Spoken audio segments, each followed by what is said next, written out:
नमस्कार दोस्तों, ओमकार चौधरी शो में आपका स्वागत है। मैं हूं ओमकार चौधरी। देखिए, घटनाक्रम तो बहुत सारे इस समय चल रहे हैं।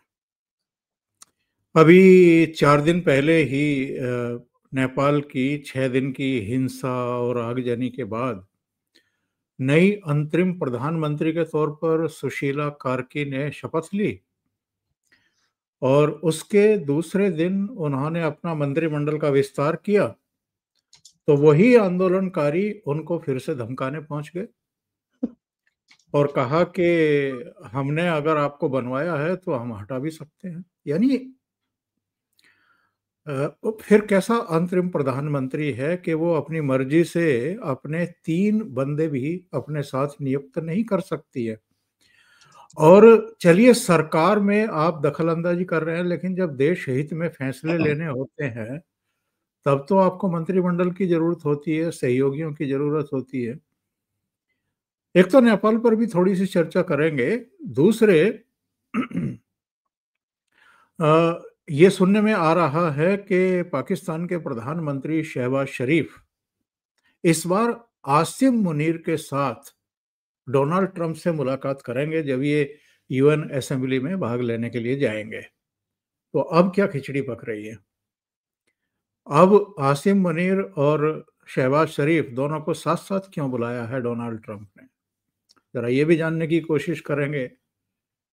तीसरे, जिसको मैं बहुत महत्वपूर्ण मानता हूँ और उतना महत्वपूर्ण है कि नहीं है, ये तो हम अपने अतिथि से मालूम करेंगे। उनको इन चीज़ों की बहुत गहरी समझ है।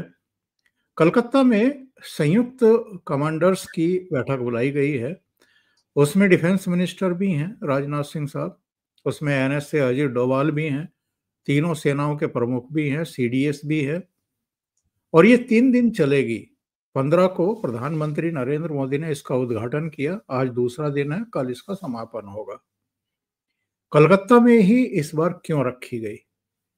और ये सब इसलिए मेरी दृष्टि में महत्वपूर्ण हो जाता है, क्योंकि बिहार में जब एसआईआर हो रहा था, तब विपक्ष ने वोट चोरी का और एसआईआर को लेकर के तमाम तरह के सवाल, तमाम तरह के हमले चुनाव आयोग पर शुरू किए। फिर प्रधानमंत्री नरेंद्र मोदी पर सीधे हमले शुरू कर दिए। अपने ट्विटर हैंडल पर भी तमाम इनका जो प्रचार तंत्र, इनका जो इकोसिस्टम है, उसमें भी प्रधानमंत्री को तीनों बार 2014 में भी वोट चोरी करके प्रधानमंत्री बने, 19 में भी और 24 में भी। तो ममता बनर्जी की जो सांसद हैं महुआ मोइत्रा, वो भी उन याचिकाकर्ताओं में से थी जिन्होंने एसआईआर को चुनौती दी थी। तो ममता दीदी ये धमकी देती रही हैं कि मैं तो बंगाल में नहीं होने दूंगी। और हम लोग ये डिस्कशन करते रहे हैं कि चुनाव आयोग ने अगर तय कर लिया है कि अब बंगाल के बाद पूरे देश में होगा, तो बंगाल में वो कैसे नहीं होने देंगी। और अगर उन्होंने हील हुज्जत की, यानी अड़ंगा लगाने की कोशिश की, तो फिर क्या होगा? क्या उनकी सरकार को बर्खास्त किया जाएगा, जिससे बचते रहे हैं अब तक प्रधानमंत्री नरेंद्र मोदी और गृह मंत्री अमित शाह? और अगर बर्खास्तगी होगी तो राष्ट्रपति शासन लगेगा। राष्ट्रपति शासन लगेगा तो इनके जो चंगू-मंगू हैं वो चुप तो बैठेंगे नहीं, कुछ ना कुछ तो करेंगे। तो ऐसे में क्या किसी बड़े ऑपरेशन की ज़रूरत पड़ सकती है पश्चिम बंगाल में? और अगर कलकत्ता में ये संयुक्त कमांडर लेवल की बैठक हो रही है, वैसे 2015 के बाद से बहुत सारी बैठकें मोदी जी ने दिल्ली के बाहर करनी शुरू की हैं और ये उसी क्रम में एक बैठक है, लेकिन कलकत्ता में ही क्यों की गई? और उसमें ऑपरेशन सिंदूर की चर्चा करना या सेना की तैयारियों की चर्चा करना, अगले 2 साल में और क्या-क्या तैयारियां करनी है सेना को स्ट्रेंथन करने के लिए, या उसके सामने क्या चुनौतियां हैं, इस पर डिस्कशन करना, ये सब क्या संकेत हैं? तो सीधे जुड़ लेते हैं आदि अचिंत साहब के साथ और उन्हीं से समझने की कोशिश करते हैं। आदि जी, बहुत स्वागत है आपका। नमस्कार। नमस्कार सर। आदि जी, कलकत्ता में ये संयुक्त कमांडर लेवल की बैठक, इसका थोड़ा मतलब समझाइए, या बस ये जैसे 2015 से कुछ-कुछ मीटिंगें अब दिल्ली से बाहर हो रही हैं, वैसे ही है, या इसका कोई हम अर्थ निकालें, इसका कोई संदेश निकालें? देखिए सर, ये मीटिंग्स तो होती रहती हैं बिकॉज़ कमांड्स इधर-उधर होती हैं। बट टाइमिंग बोलते हैं ना, पॉलिटिक्स, जियोपॉलिटिक्स के अंदर टाइमिंग बड़ी टेढ़ी चीज़ होती है। इसको अगर आप इग्नोर करते हो तो कई चीज़ें हट जाती हैं। क कई बारी आप ओवर एनालाइज़ करते हो तो कई चीज़ों से आप परे हो जाते हो। तो टाइमिंग बड़ी गंदी-सी चीज़ है ये। इसके अंदर कुछ डेफिनिटिवली बोलना बड़ा डिफिकल्ट है, बट अगर आप थोड़ा सिचुएशन को देखें क्या-क्या हुआ है। मोदी जी का वो एक जो स्टेटमेंट जहाँ उन्होंने चैलेंज करा कि भैया आप नहीं रोक सकते, वो चैलेंज किसको था? वो सबको पता है। उसके बाद एक एक ना एक हेमंता साहब की तरफ से एक जो स्टेटमेंट आना कि भई हमने 4 लाख फेंक दिए हैं। अब वो भी देखिए, हेमंता साहब हैं, वो छुट्टियाँ छोड़ते हैं इधर-उधर करके, अब 4 हैं कि 5 हैं कि 7 हैं। मेरे हिसाब से, जो मेरी कैलकुलेशन है, मेरे हिसाब से 10 लाख तक आपने लोग भगा चुके हो आप ऑलरेडी, और ये अनाउंसमेंट से पहले है। तो अभी अनाउंसमेंट के बाद मतलब इसका नंबर ऊपर ही भगेगा। अब ये याद है ना आपको सबको वैक्सीन्स कैसे हुई थी? सब बोलते थे बिल्कुल। ओह! सालों-साल लग जाएँगे। लेकिन 3 महीने में पूरा ज़बरदस्त चे आई मीन ऐसी सिचुएशन में आ गए थे 3-4 महीने के अंदर, जब आप देख रहे हो यार वैक्सीन तो खत्म हो गई है। मतलब लोग लोग ही नहीं बचे अभी। तो यही ऐसा कुछ करने का इनका प्लान है सर। यहाँ पर ममता दीदी की तरफ से कोशिश तो बड़ी की जाएगी। इन्होंने कोई 29% इंक्रीज़ हुआ है सर, नाम बदली करने का, धर्म बदली करने का अपने कार्ड्स के अंदर, और ये सब चीज़ें वो उसका रिपोर्ट्स आ रही हैं। लेकिन देखिए सर, इसका जो जो वेरिफिकेशन ऑफिसर है सर, वो स्टेट का नहीं है ना सर, वो पोस्ट मास्टर जनरल है, जो सेंट्रल में काम करता है। तो ये फँसेंगे सर आगे। एक तरफ आप एसआईआर कर रहे हो, आप कितना आप निकाल नहीं सकते। जो लोग लिस्ट में नहीं है, वो नहीं है। तो बेसिकली सर अगर आप देखें, मैं इसको एक प्री एनआरसी एनआरसी बोलूँगा, ठीक है? आप एनआरसी ना करते हुए, एनआरसी में क्या हो रहा था, आप सिटिज़नशिप की रजिस्ट्री कर रहे हो, जिसके साथ बिल्कुल। आपको ये भी पता चलेगा कौन कितने हैं।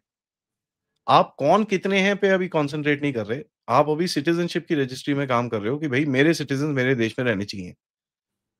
उसके 3 प्रॉन्ड अप्रोच हैं। एक तो है कि झुग्गियों में ये जो काम चल रहा है चारों तरफ, जो स्टेट गवर्नमेंट्स के पास जो-जो इनपुट्स हैं, उसके हिसाब से वो काम कर रही हैं, ठीक है? तो वो निकाले जा रहे हैं। दूसरा एक सवाल उठा कि साहब हिंदुओं को मत फेंको यार, क्या कर रहे हो? बंगाली हिंदू भी है यहाँ पर, और बांग्लादेशी हिंदू, उनको मत फेंको। तो सीएए की डेट एक्सटेंड कर दी गई कि भई 31 दिसंबर तक, 2024 तक, कि भई आप रह सकते हो। और उसके बाद भी जो बंगाली बांग्लादेशी हिंदू यहाँ पर आएँगे, उनको कोई रोकेगा नहीं। ये आपको भी पता है, मुझे भी पता है। तीसरा आप देख रहे हैं कि आपने इमिग्रेशन लॉ लेके आए आप, ठीक है? उसको जो नोटिफ़ाई करके आपने जो चीज़ें डाली हैं उसके अंदर, वो क्या है सर? इमिग्रेशन ऑफिसर डिसाइड करेगा क्या क्या है, क्या नहीं है। कि आपको अभी जैसे हेमंता साहब हैं, वो तो बोलते हैं भैया 10 दिन के अंदर अगर हमने आपसे सवाल पूछा, 10 दिन में आपने वो जवाब नहीं दिया, तो यू बेसिकली आप जाइए यहाँ से। बेटर है कि आप जाइए, नहीं तो हम उसके बाद आपका काम करेंगे। जी, जी। इमिग्रेशन लॉ के अंदर क्या लिखा हुआ है सर कि डिपोर्टेशन के सेंटर्स बनाइए। सब कुछ ये सब स्टेट गवर्नमेंट्स को बोला है, और उसके जो स्टेट गवर्नमेंट्स के अंदर जो लोगों को बोला है, वो सारे सेंटर रिपोर्टिंग है। तो यहाँ पर आके ये फँस जाते हैं। जो आपका इलेक्शन कमीशन है वो सेंटर रिपोर्टिंग है, वो स्टेट रिपोर्टिंग नहीं है। इधर आके ये फँस जाते हैं। इनको ये नहीं समझ में आ रहा कि साहब इस यहाँ पर देखिए सर, जो भी कह लीजिए, जो फेडरल सेंट्रल गवर्नमेंट होती है उसके पास बहुत पावर्स होती हैं। उसके पास स्टेट गवर्नमेंट के अंदर भी जो डीजीपी बैठता है, जो ये बैठता है, वो उस at the end of it उसकी तार वहीं से खिंचती है। और तो वहाँ पर रेजिस्टेंस आएगा आपको, उसमें कोई डाउट नहीं है। बट ये जो पूरा इकोसिस्टम आपने खड़ा करा है, और इसके ऊपर से आप देखिए, आप एसआईआर कर रहे हो। नाउ उन लोगों को यहाँ पर रखा क्यों गया था सर? ये एक बॉटम लाइन सवाल हमको पूछना है। जब भी हम एनालिसिस करें, एक बॉटम लाइन सवाल ये पूछना है कि उन लोगों को यहाँ रखा क्यों गया था? उन लोगों को यहाँ पर वोट डालने के लिए रखा गया था। गवर्नमेंट की बिल्कुल। स्कीम में लगने के लिए रखा गया था, और वहाँ से पैसे निकालने के लिए। अब वो आपको पता है सर, राशन के उस धंधे में और इन चीज़ों में कितना पैसे का ये चीज़ें होती हैं और ये सारे जो इल्लीगल्स हैं इनके इनके कोटा में से सब निकलता है वो, ठीक है? और ये चीज़ अभी आपने देखी होगी, योगी ने अभी कोई कितने 70,000 राशन कार्ड अभी कैंसल करे हैं। टोटल इस देश में कम से कम नहीं तो 12 करोड़ राशन कार्ड कैंसल हो चुके हैं। तो 12 करोड़ लोगों को आप अगर देख लो सर 200-300 रुपए महीने का तो आपको समझ में आता है कितना पैसा है वो। और ये कितना बड़ा खेल कर रहे होंगे सत्ता बनाने और बिगाड़ने में, ठीक है? जो राइट प्रोटेस्ट है उसको उसको सत्ता से दूर रखने में, ये अपने आप में कल्पना करने लायक बात। तो प्रोटेस्ट है। ये सब हल्ला-गुल्ला, मुर्शिदाबाद ये सब करने में कोई कोई टेंशन नहीं बिकॉज़ इनका कोई रिकॉर्ड ही नहीं है सर। ये है ही नहीं यहाँ के। तो कोई रिकॉर्ड नहीं है, आपने आधार तो बना लिया, बट यहाँ के है ही नहीं है, रिकॉर्ड ही नहीं है। उसके बाद आपने इसको वोटर कार्ड दिलवा दिया। अब आप इसका एक-एक करके आपने पहले राशन कार्ड काट दिया, फिर आपने वोटर कार्ड काट दिया, फिर आपने आधार कार्ड काट दिया। तो सर ये बचा किसके लिए फिर? जो इसकी बंदे की जो वैल्यू है ना सर, विपक्ष के राज्यों के अंदर इस बंदे की वैल्यू कम हो जाएगी, तो उस वो किसके लिए रखेगा इसको फिर? एक इंसेंटिव भी तो चीज़ होती है ना सर, कि भैया मैं रखूँ किसके लिए इसको? ये मेरे को क्या दे रहा है? अब मुझे उससे कुछ मिल ही नहीं रहा, तो फिर कौन बचाएगा इनको? पहली चीज़ ये। दूसरी चीज़ आपको भी पता है सर, हमको भी पता है वो जो 1 करोड़ लोग हैं, बंगाल के अंदर जो हिंदू हैं, वो एक वो जो संस्था है ना जिनके पास 1 करोड़ का जिन्होंने अभी लिस्ट दी है, अब वो आ गए लाइन पे, तो आपका पॉपुलेशन डिसबैलेंस है वो सडनली ढक करके एकदम से सीधा हो जाता है। बिल्कुल, तो मेरे हिसाब से मोदी जी बीइंग मोदी जी सर, वो देखिए मैंने एक चीज़ देखी है मोदी जी के बारे में सर, वो जब सॉल्यूशन डालते हैं ना, दूसरा विपक्ष का इश्यू खत्म हो जाता है। बट वो सॉल्यूशन आते-आते थोड़ा टाइम लगता है। अब बिल्कुल, यहाँ पर देखिए आप एक ये कास्ट सेंसस का था। सर आजकल तो 10-12 दिन में एक बार ही कास्ट-कूस्ट आ जाता है बाहर। कोई बोलता ही नहीं है। क्योंकि हुआ क्या सर? ये गेम खेल रहे हो? अच्छा ठीक है मैं ले लेता हूँ। ये गेम मेरी है अब। इन्होंने उठा के अपनी जेब में डाल दी वो गेम। अब दूसरी साइड बोले यार अब ये क्या हुआ? तो ये अभी आप देखेंगे सर ये जो वोट चोरी और एसआईआर है इसका भी समाधान होगा लेकिन थोड़ा लंबा टाइम के बाद होगा। और उसमें फिर ये बोल नहीं पाएँगे उस चीज़ को। ऊपर से आप देखिए अगर पूरे इंडिया में आप एसआईआर कर रहे हो, उसमें एक बड़ी चीज़ होती है सर। अभी क्या देख रहे हैं हम जो लोगों की मूवमेंट आप थोड़ा एनालाइज़ करिए उसमें ये पता चल रहा है कि कुछ राज्य जो विपक्ष के राज्य हैं उनके उनके अंदर जाके ये लोग बस रहे हैं। अमेरिका में भी ये चीज़ करी गई थी जिनको बोलते हैं सैंक्चुरी स्टेट्स। तो यहाँ पर भी भारत में 2-4 स्टेट ऐसे हैं जहाँ पर ये जाके बस गए हैं। लेकिन अगर आप पूरे देश में एसआईआर कराओगे, तो उसका भी गेम हो गया वहाँ पर। सही, ठीक है जी? तो ये एक होलिस्टिक अप्रोच है सर और ईस्ट में वहाँ पर हाँ, ठीक है, एक पोज़ीशनिंग भी दी है और वहाँ पर फिर वो इंस्ट्रक्शन भी दी होगी यार ईस्टर्न कमांड थोड़ा रेडी रहो, कुछ बदतमीज़ी होगी तो फिर खेलेंगे इसको। We will have to handle it. तो मैं इस तरह देखता हूँ सर इसको। बिल्कुल सही आप कह रहे हैं।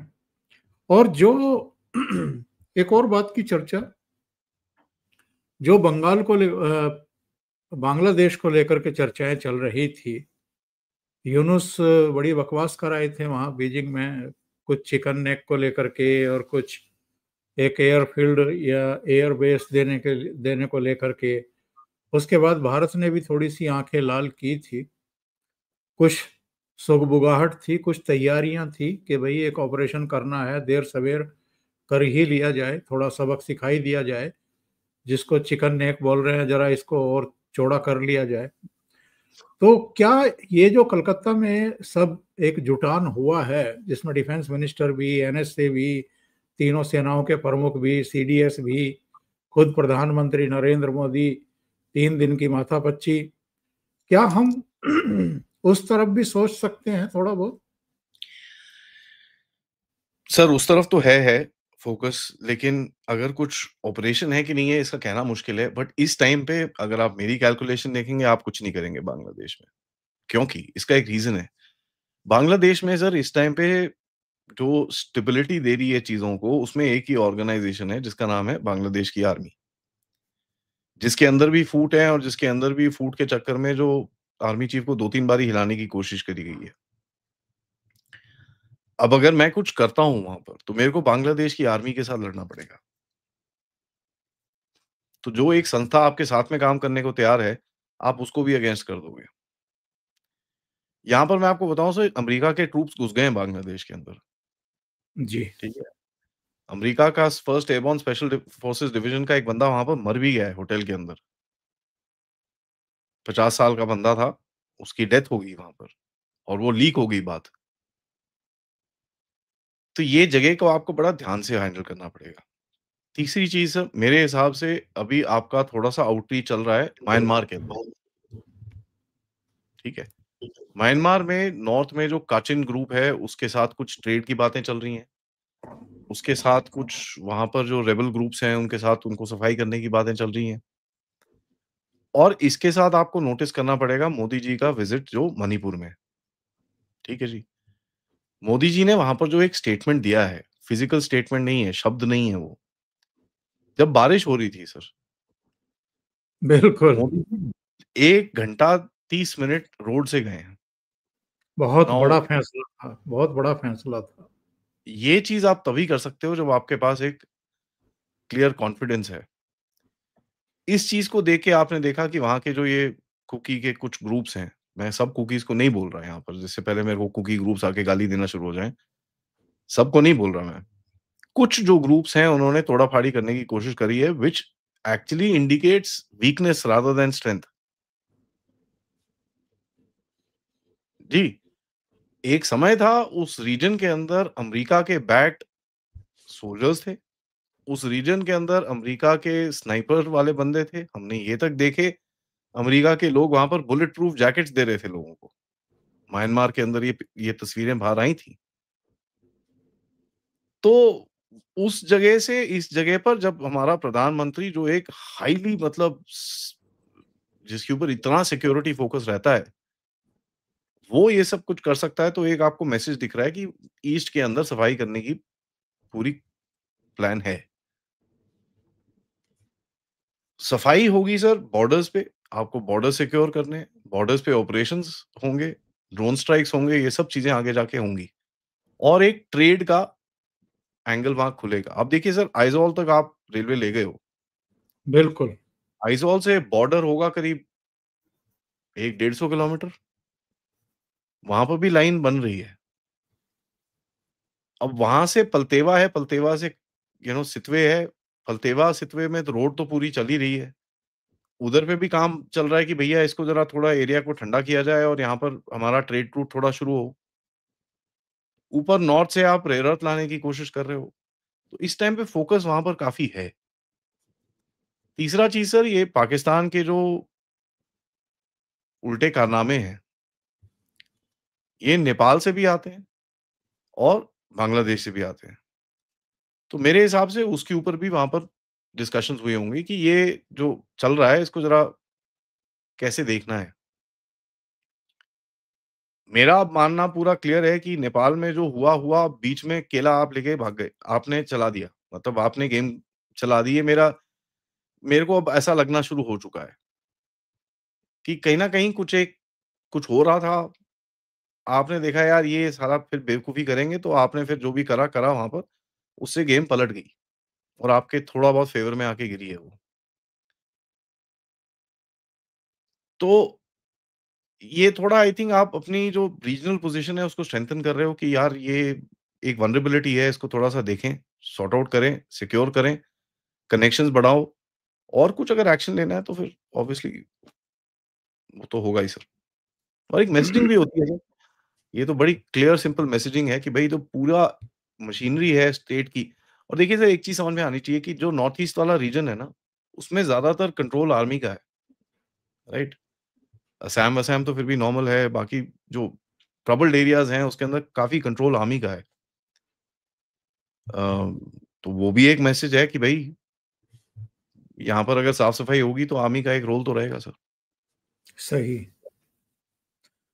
और अभी कार्रवाई करें, ना करें, एक्शन करें, ना करें, पर बांग्लादेश के लिए एक संदेश और संकेत तो है कि भाई हमसे आप बिल्कुल भी दूर नहीं हैं, आपका कोई भी इलाका हमसे दूर नहीं है, चिटगांव से लेकर के ढाका और तमाम जितने भी इलाके हैं, जहां हम चाहें जब चाहें तब गड्ढे खोद सकते हैं जा करके।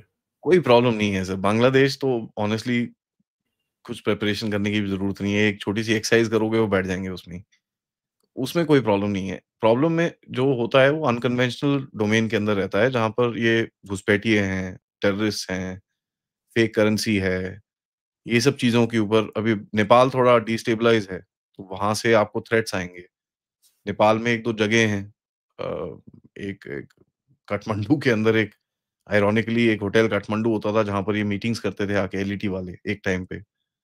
एक वहाँ पर मरकज़ है जिसका नाम है कश्मीरी मरकज़ जमात समथिंग कुछ ऐसी नाम है उसका, कश्मीर करके नाम है उसका। वहाँ पे भी ये सारे उल्टे-सीधे काम होते थे। अ, 90s के अंदर अगर मैं आपको बताऊँ सर ए ए ये पाकिस्तानियों ने नेपाली पॉलिटिशियन तक खरीद रखे थे। 30 से ज़्यादा पॉलिटिशियंस थे जो न पाकिस्तानियों के पेरोल के ऊपर थे। वो जी ज़माने जी। बड़े बड़े डेंजरस थे उस टाइम पे, तो वो लिंगरिंग चीज़ें अभी भी हैं।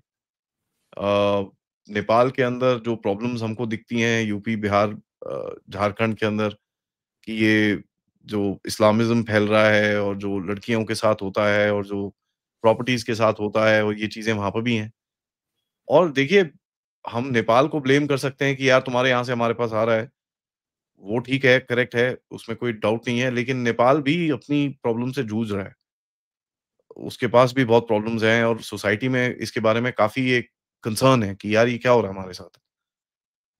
अ, है तो सिचुएशन डाइसी है सर और इस टाइम पे क्योंकि जियोपॉलिटिकली आप थोड़े पंगे ले रहे हो लोगों से, तो वो आपकी बोलते हैं ना वल्नरेबिलिटी ढूँढेंगे कहीं न कहीं आपको नीचे बिठाने के लिए। तो हाँ, ये एक रीजन है जहाँ पर वो आपको तंग कर सकते हैं। तो अगर आप एक स्ट्रॉन्ग पोज़ीशन लेंगे यहाँ पर, अच्छा है। थोड़े नहीं, मोदी जी तो बहुत बड़े लेवल पे पंगे ले रहे हैं। वो तो हम देख रहे हैं कि पिछले हफ्ते जो है किस तरीके से यू टर्न मारते हुए दिखाई दिए डोनाल्ड ट्रंप।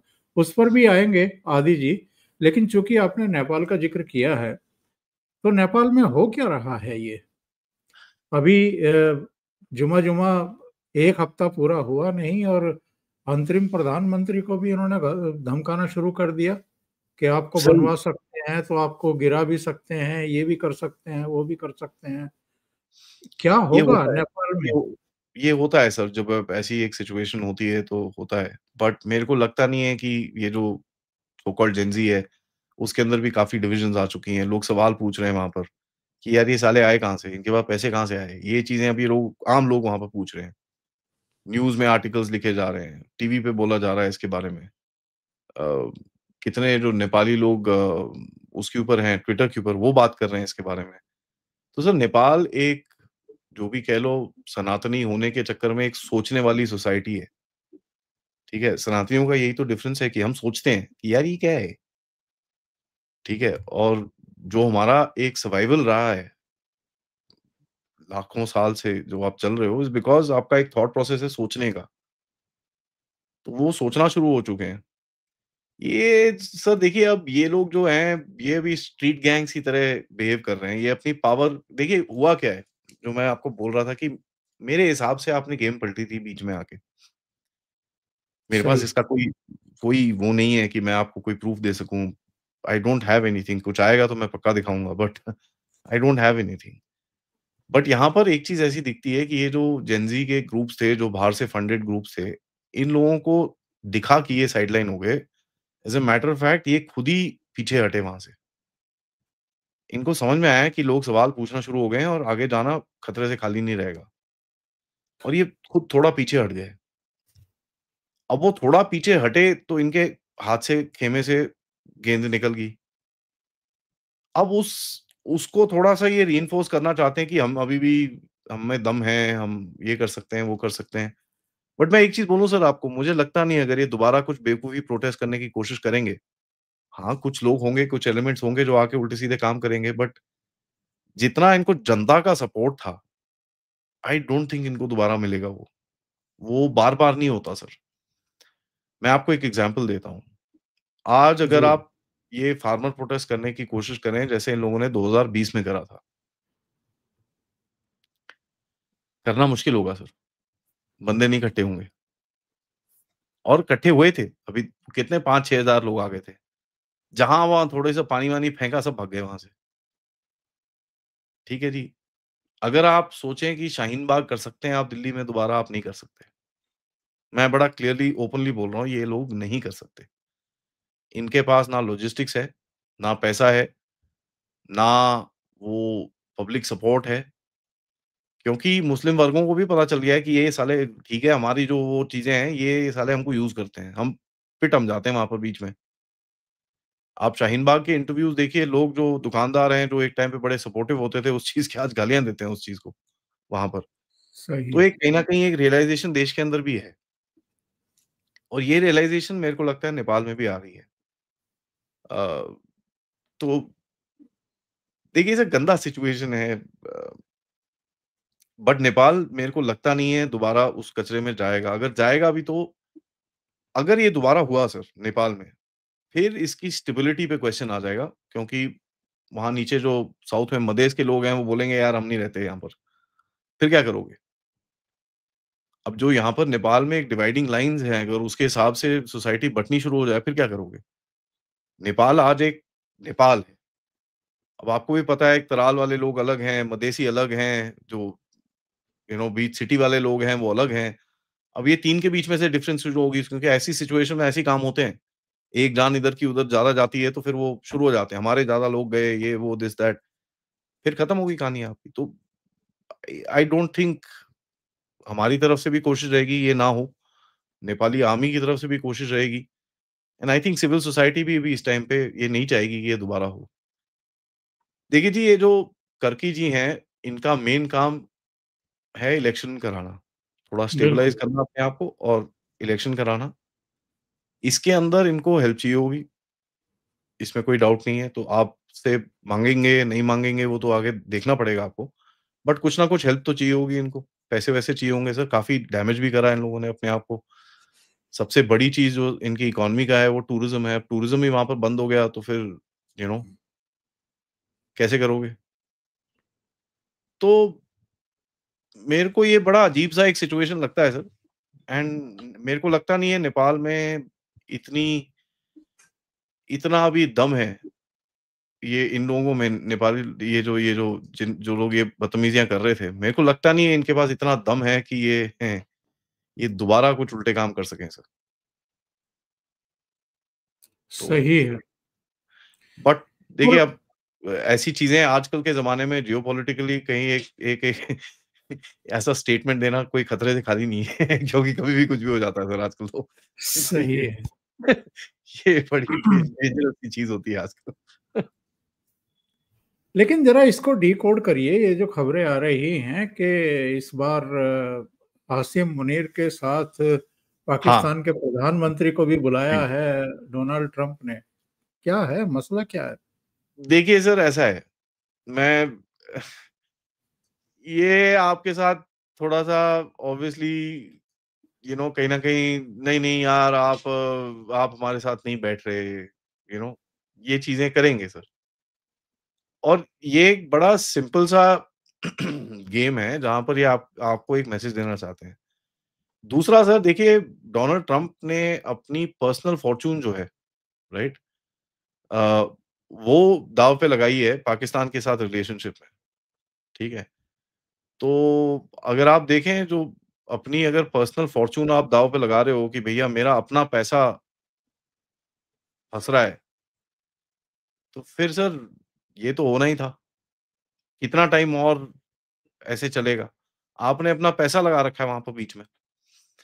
तीसरा पॉइंट क्या है सर, देखिए, यहाँ पर एक चीज़ आपको समझ में आनी चाहिए, पाकिस्तान इस टाइम पे बहुत क्रिटिकल हो चुका है अमेरिका के लिए, and it's very funny because Pakistan ने ये जो रेयर अर्थ और ये सब चीज़ें हैं, इसकी काफ़ी ये कमिटमेंट दे रखी है कि साहब मैं बस आप देखो, बस मैं जस्ट देखो साहब, मैं जस्ट आप बस पैसे दे दो मेरे को, मैं आपको पता है पाकिस्तान कैसे बात करता है। तो इसने काफ़ी सारी कमिटमेंट दे रखी है कि भैया मैं तो सब कुछ करा दूँगा आपको। अब वो कमिटमेंट के लिए ये सब होगा, मीटिंग्स होंगी। आपको भी एक मैसेज देना है उनको कि नहीं यार, आप रशिया के साथ बैठोगे तो हम भी यही करेंगे, हम भी ऐसे करेंगे, आप चाइना के साथ बैठोगे तो हम भी ये करेंगे। बट ये देखिए सर, ये बचपन की हरकतें हैं। आप शहबाज शरीफ को आप वहाँ पर बुला रहे हो, आसिम मुनीर को बुला लो, चलो थोड़ा समझ में आता है। आप शहबाज शरीफ को बुला रहे हो उधर पे सर, आई मीन क्या बचा आपकी सर कंट्री के अंदर? क्या आप इतने अपनी ग्लोबल पावर बोलते हो अपने आप को, जब आपको एक शहबाज शरीफ के साथ बैठना पड़ता है? क्या बोल सकते हो आप अपने आप को सर? तो ठीक है सर, अगर मैं तो हमेशा से यही चीज़ बोलता हूँ कि यार आप हमको एक बड़ा क्लियरली देखना है कि ठीक है, इन लोगों को इसी तरह रहना है तो ठीक है यार, चलने दो, क्या प्रॉब्लम है अपने को? कोई इश्यू नहीं है, चलने दो इनको। और ये उल्टे काम इनके चलते रहेंगे सर। अमेरिकन्स ने मैं आप मुझे ये बता दीजिए, चलिए मैं आपसे एक और सवाल पूछता हूँ। सर आज तक अमेरिकन्स ने पाकिस्तान को कितनी बारी सपोर्ट करा है हिस्ट्री में? हमेशा ऐसे ही करा है। कोई नई चीज़ सही। तो है ही नहीं। तो ये दोबारा वही चीज़ कर रहे हैं। तो अगर ये दोबारा वही चीज़ कर रहे हैं, तो ठीक है सर, करने दो इनको। हम क्या बोल सकते हैं इसके अंदर? आप थोड़ा ये सब कर सकते हो कि नहीं जी, ये काम मत करो, आप ऐसे मत करो, हमारी इंटरेस्ट में ये वो सब आप बोल सकते हो, रो सकते हो, पब्लिक में स्टेटमेंट दे सकते हो। लेकिन अगर हमको लगता है कि पब्लिक में स्टेटमेंट देने के बाद अमेरिकन्स अपना ये जो उल्टे काम है ये रोक देंगे, we are sadly mistaken sir. There is no chance. वो कभी नहीं रोकेंगे। उनका और जो पर्पस है वो मीट करेंगे, उसके अंदर कोई डाउट नहीं होना चाहिए हमको, और वो ये काम करते रहेंगे। क्योंकि सर देखिए, उनको भी पता है आप एक एक अलग फ़ोर्स बन के बाहर निकल रहे हो। अब अगर आप ऐसी फ़ोर्स बन के बाहर निकल रहे हो और आप फिर आके उनको चैलेंज करोगे तो फिर वो करेंगे ना सर ये काम तो। और ट्रेड डील फिर से शुरू हो रही है। बड़ी उम्मीद जताई है डोनाल्ड ट्रंप ने। उनके चंगू-मंगू हालाँकि कुछ और बयान दे रहे हैं, पीटर नवारो का कुछ और बयान आया है, लेकिन अब वो भी थोड़ा-सा हल्का-सा जो है वो सॉफ्ट होता हुआ दिखाई दे रहा है। या तो ऊपर से कुछ कहा गया होगा कि चोंच बंद रखो कुछ समय के लिए। पर ये ट्रेड डील की जो फिर से टॉक्स शुरू हुई हैं, कोई उम्मीद है आपको? सर ट्रेड डील होगी, ठीक है? चाहे वो मिनी ट्रेड डील हो, माइक्रो मिनी ट्रेड डील हो, वो ट्रेड डील होगी, ठीक है? इसकी रिक्वायरमेंट उसको भी है, इसकी रिक्वायरमेंट आपको भी है, ठीक है? तो मेरे को उसमें कोई वो नहीं लगता कि भई ट्रेड डील नहीं होनी चाहिए, ये वो एंड ऑल दैट, ये मेरा कहना नहीं है। क्योंकि सर एक मार्केट है अमेरिका की, और एक चीज़ याद करना पड़ेगा सर, अमेरिका में पैसा भी है और अमेरिका में परचेज़िंग पावर भी है, ठीक है?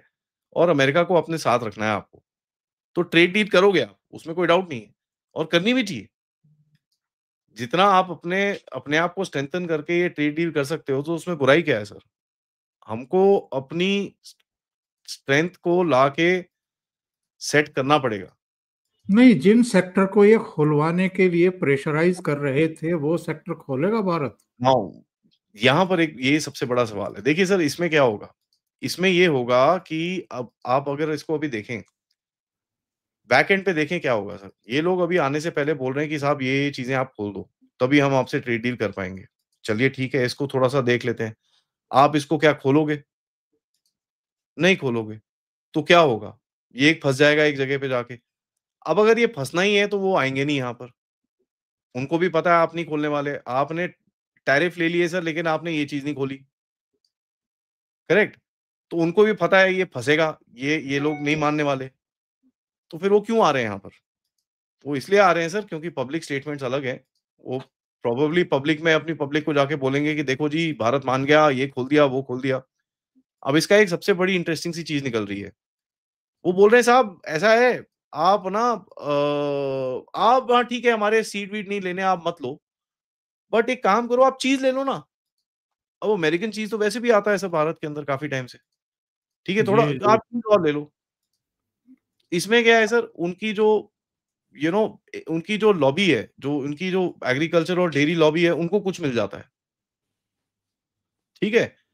तो आप कोई बोल रहे हैं यार आप ये ले लो ना, ये तो कोई टेंशन नहीं है इसके अंदर। अभी क्या बोल रहे हैं सर कि साहब आप इतना एथेनॉल कर रहे हो, आप एक काम करो, आप हम आपको कॉर्न दे देते हैं, आप कॉर्न से एथेनॉल बनाओ, बड़ा बढ़िया बनता है। ठीक है?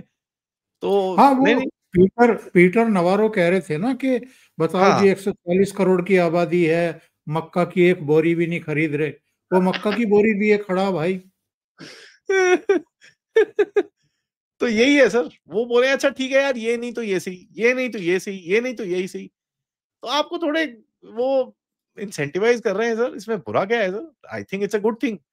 और यहाँ पर आपकी जो एक सिचुएशन बन के बाहर निकली है, आप जो भी कह लीजिए सर, आप एक ऐसी सिचुएशन में खड़े हैं जहाँ पर आप उनको बोल सकते हैं, भैया देखो ऐसा है, हम नहीं डरे थे आपके टैरिफ से, ठीक है जी, हम पहले भी नहीं डरे थे, हम अभी भी नहीं डर रहे।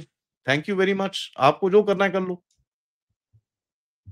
तो फिर कहाँ रहेगी सर? तो इनको अभी क्या है सर, दूसरा क्या हो रहा है कि इनको अभी ये भी पता चल रहा है कि यार थोड़े टाइम पे चाइना के साथ गड़बड़ शुरू होने वाली है। और इनको ये भी पता है इंडिया चाइना दोनों को साथ में नहीं झेल सकते ये, नहीं कर सकते। वो गड़बड़ हो जाएगी सर और वो उसमें बहुत पिटाई होगी।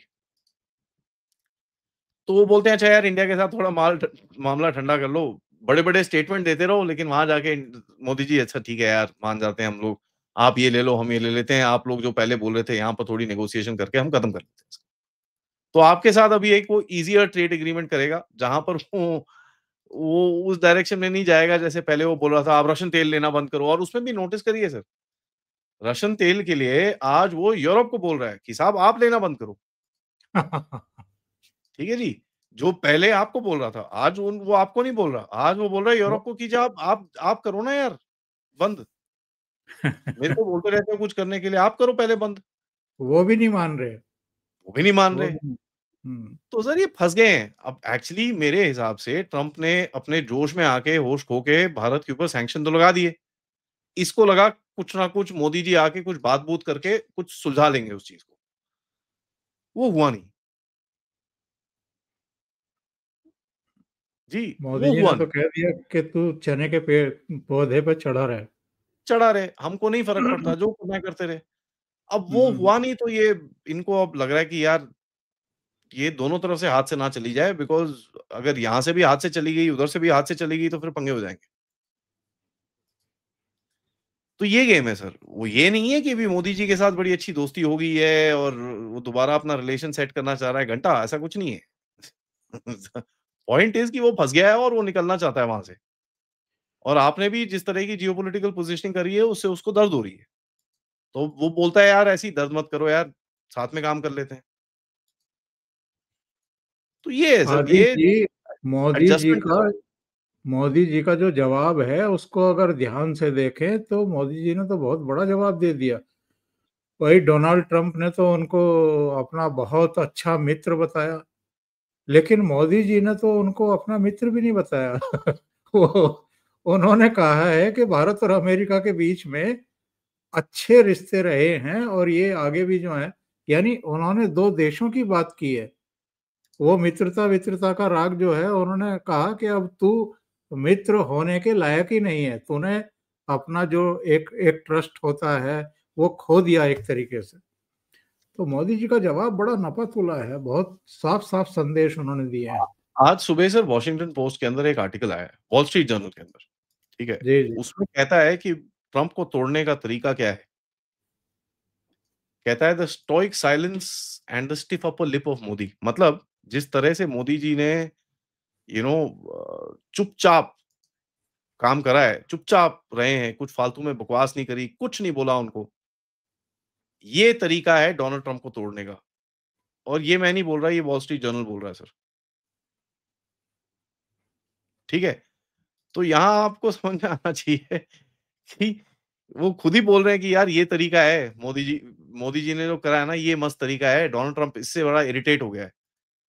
और आप देख लीजिए सर, यहाँ पर आपने उनको उन्होंने आपको गालियाँ दी, ये करा, वो करा, आपने अपनी टीम को क्या बोला? कोई बकवास नहीं करेगा।